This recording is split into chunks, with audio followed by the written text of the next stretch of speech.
આજરોજ the radiant international સ્કૂલમાં વિદ્યાર્થીઓ આગ લાગવા જેવા આકસ્મિક સંજોગોમાં બચાવ કામગીરી કેવી રીતે કરવી તેમજ અગ્નિશામક સાધનો કઈ રીતે ઉપયોગમાં લેવા તે બાબતે શાળાના આચાર્યશ્રી, કેમ્પસ ડિરેક્ટર અને ટ્રસ્ટીગણ દ્વારા ધોરણ 1 થી 12ના તમામ વિદ્યાર્થીઓ માટે આકસ્મિક ફાયર મેડિટ્રીલ મોક ડ્રીલનું આયોજન કરવામાં આવ્યું હતું, જેમાં અડાજણ અને જહાંગીરાબાદ ફાયર સ્ટેશનના હેડની સાથે પોલીસ અને મેડિકલ ટીમે ઇમરજન્સી નંબર પર કોલ કરી બોલાવવામાં આવ્યા હતા.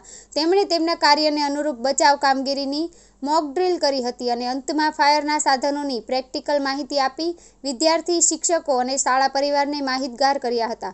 શાળાના મેનેજિંગ ડિરેક્ટર શ્રી કિશનભાઈ માંગુકિયાએ આવી સાહસિક પ્રવૃત્તિ વિદ્યાર્થીમાં ઉતરે એવા ઉદ્દેશથી આ મોક ડ્રીલ શાળાના કેમ્પસ ડાયરેક્ટર અને આચાર્ય સાથે ચર્ચા કર્યા બાદ આકસ્મિક યોજી હતી, જેની કોઈ વિદ્યાર્થીને કે શિક્ષકને જાણ ન હતી અને તેમાં સફળતા મળી હતી. શાળાની આ પ્રવૃત્તિ તમામ વાલીગણ ખૂબ જ ખુશ થયા અને શાળાના કાર્યને પ્રશંસનીય ગણાવ્યું હતું.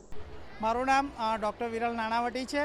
હું the radiant international school Ugat canal road Jahangirabad ખાતે પ્રિન્સિપલ તરીકે કાર્યરત છું. સરકારશ્રીના પરિપત્ર મુજબ અને વધુમાં શાળાની અંદર અમારા દ્વારા ડિઝાસ્ટર મેનેજમેન્ટ તેમજ ફાયર સેફ્ટી 2016ના રૂલ્સ પ્રમાણે અમે દર વખતે મોક ડ્રીલ કરતા જ હોઈએ છીએ. થોડા દિવસો પહેલાં જે કંઈ બનાવો બન્યા, આગના બનાવો અને સ્કૂલ સત્ર જ્યારે અત્યારના શૈક્ષણિક સત્ર નવું શરૂ થઈ રહ્યું છે ત્યારે આ સત્રની અંદર સ્ટાર્ટિંગમાં જ બાળકો સેફટી વિશે અવેરનેસ મેળવે, પોતે પોતાના જીવના જોખમને બચાવે, પોતાનો જીવ કેવી રીતે જોખમમાં મૂક્યા વગર બહાર નીકળે એના માટે અમે રાંદેર, જહાંગીરાબાદ અને અડાજણ ફાયર સ્ટેશન વિભાગને મદદ માંગી અને એમની સાથે મોક ડ્રીલનું આયોજન કર્યું હતું. ખૂબ સારો રિસ્પોન્સ રહ્યો.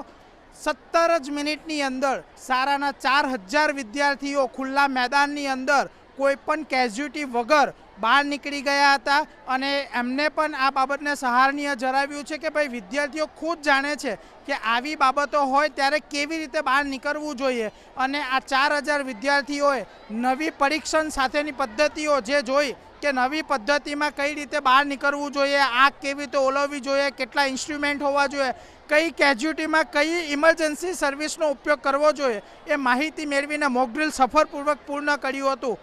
આ માટે શાળાના management trustee Shri Kishanbhai Mangukiya, campus director Ashishbhai Vaghani એ છેલ્લા કેટલાક દિવસોથી આવું રજૂઆત કરી રહ્યા હતા કે આવી મોક ડ્રીલ ખરેખર કરવી જોઈએ. વિદ્યાર્થીને ચોપડીનું જ્ઞાન સાથે સાથે વ્યવહારિક જ્ઞાન હશે તો એ લાઈફમાં પોતાના જીવનને સફળ બનાવી શકશે. સર, આજે પ્રી પ્રાઇમરીથી લઈને 12મા ધોરણ સુધીના બધાને જ આ શીખવાડ્યું, કારણ કે અકસ્માત કોઈ ધોરણ જોઈને કામ નથી કરતું. એટલે દરેક વિદ્યાર્થીને આજે કોઈ પણ જાતની ચેતવણી આપ્યા વગર, કોઈ પણ જાતની માહિતી આપ્યા વગર સીધું ફાયર અલાર્મ વગાડ્યું અને વિદ્યાર્થીને ખબર હતી કે ફાયર અલાર્મ વાગે એટલે મારે કઈ દિવાલ, કયા દાદરથી બહાર નીકળવાનું રહેશે. મારું નામ Ashish Vaghani, campus director the radiant international school. આજકાલના ઝડપી યુગમાં જે આકસ્મિક ઘટનાઓ બની રહી છે એવી ઘટના ના બને અને બાળક એ બાબતે અવેર થાય અને વ્યવસ્થિત રીતે, સુરક્ષિત રીતે સંસ્થામાંથી અથવા કોઈ પણ જગ્યાએથી બહાર નીકળી શકે એ માટે માહિતગાર કરવા માટે હતો. ખાસ કરીને મોક ડ્રીલમાં બાળકો દાદરમાંથી જ્યારે ઉતરે એ સમયે સેફટી રીતે ઉતરી શકે, લિફ્ટનો ઉપયોગ ના કરે અને ઉપરના જે પણ ફ્લોર્સ હોય એ ફ્લોરમાં કોઈ પણ બાળક કોઈ પણ જગ્યાએ મિસ ના થઈ ગયું અથવા કોઈ વોશરૂમમાં રહી ના ગયું હોય એ બાબતનું સૌથી વધારે ધ્યાન રાખવામાં આવ્યું હતું. આ મોક ડ્રીલમાં આપણે પહેલા ધોરણથી લઈને 12મા ધોરણના બાળકોએ ભાગ લીધો હતો. ભવિષ્યમાં આવી ઘટના ના બને એટલા માટે આપણે સંસ્થામાં બધા જ પ્રકારના ફાયરના એક્સટિંગ્વિશર્સ છે, ફાયર સેન્સર્સ છે અને એના માટે આવી મોક ડ્રીલ આપણે અવારનવાર વર્ષમાં 1 થી 2 વાર કરતા રહેતા હોઈએ છીએ. એ છતાં પણ આપણે જે આપણી પાસે એક્સટિંગ્વિશરની બોટલ છે જેમાં 2 મહિને 3 મહિને આગ લાગી હોય તો એને કઈ રીતે બુઝાવી એ ઉપર પણ આપણે ટ્રેનિંગ આપતા હોઈએ છીએ બાળકોને. અને સિક્યુરિટી ગાર્ડ છે, પ્યુન છે, માસી છે અને શિક્ષક છે એ લોકોને પણ આ બાબતે અવેર કર્યા છે કે આવા સમયમાં, આવા સંજોગોમાં પેનિક ના થતાં શાંતિથી અને સૂઝબૂઝથી કઈ રીતે કામ કરવું એ માટેની માહિતગાર કરીએ છીએ. શાળાના કેમ્પસ ડિરેક્ટર તરીકે વાલીઓને અને સુરત શહેરના શહેરીજનોને મારું ખાસ એવું કહેવાનું કે આપણા ઘરમાં અથવા આપણા બિઝનેસ ઓફિસોમાં અથવા આપણે કોઈ પણ કન્સ્ટ્રક્શન સાઇટ ચલાવતા હોઈએ તો ત્યાં ફાયર એક્સટિંગ્વિશર એટલે ફાયરના એવા સામાનો રાખો કે જેથી ઝડપથી આપણે એને બુઝાવી શકીએ અને બધાની જાનને આપણે સુરક્ષિત રાખી શકીએ. મારું નામ કૃપાલસિંહ પ્રજ્ઞેન્દ્રસિંહ સોલંકી છે. હું ધ રેડિયન્ટ ઇન્ટરનેશનલ સ્કૂલમાં ધોરણ 11માં અભ્યાસ કરું છું. અમે જમીને આવ્યા ને તો જમીને હજુ ક્લાસમાં ગયા લેસન કરવા માટે એવું નોટ એવું કાઢ્યું તો એવું જ એલાર્મ વાગ્યું. તો પહેલાં તો ખબર ન પડી, પણ સર આવ્યા કે એવી રીતે આગ લાગી છે એટલે અમે બધા પહેલાં શાંતિથી સરે જે મતલબ કે જે હિસાબે કીધું હતું એ હિસાબે શાંતિથી આવ્યા, નીચે આવ્યા અને ગ્રાઉન્ડમાં ભેગા થઈ ગયા બધા. એવો ગભરાહટ નહોતો, પણ સ્કૂલ મેનેજમેન્ટ પર પૂરેપૂરો વિશ્વાસ હતો કે સ્કૂલ મેનેજમેન્ટ કશું જ નહીં થવા દે, પણ તો પણ પેલી એક બીક તો જે લાગે જ છે કે સમજી શકો છો તમે. સર મોક ડ્રીલ અમને ઘણું બધું શીખવા મળ્યું છે. જેમ કે આજે ખબર પડી કે ફાયર એક્સટિંગ્યુશર પણ 2 પ્રકારના હોય છે.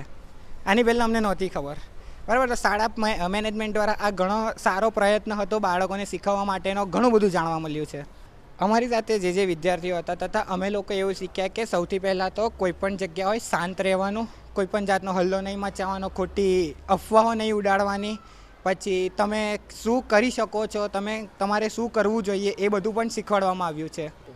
ફાયર ઓફિસરો જ્યારે આગને ઓલવતા હતા ત્યારે એ જોઈને એક જુસ્સો ચડે કે હા કે આ અમારે પણ હવે શીખવા જેવી બાબત છે કે કોઈક વખત ઇમરજન્સીમાં કામ લાગે. એટલે અમે એ પૂરેપૂરો શીખવાનો પ્રયત્ન કરીએ છીએ. તથા એ લોકોને જોઈને એક અલગ જ જુસ્સો આવે છે કે આટલા ભયમાં પણ એ લોકો કેટલી શાંતિથી કામ કરે છે અને એમાં પાર પણ થાય છે.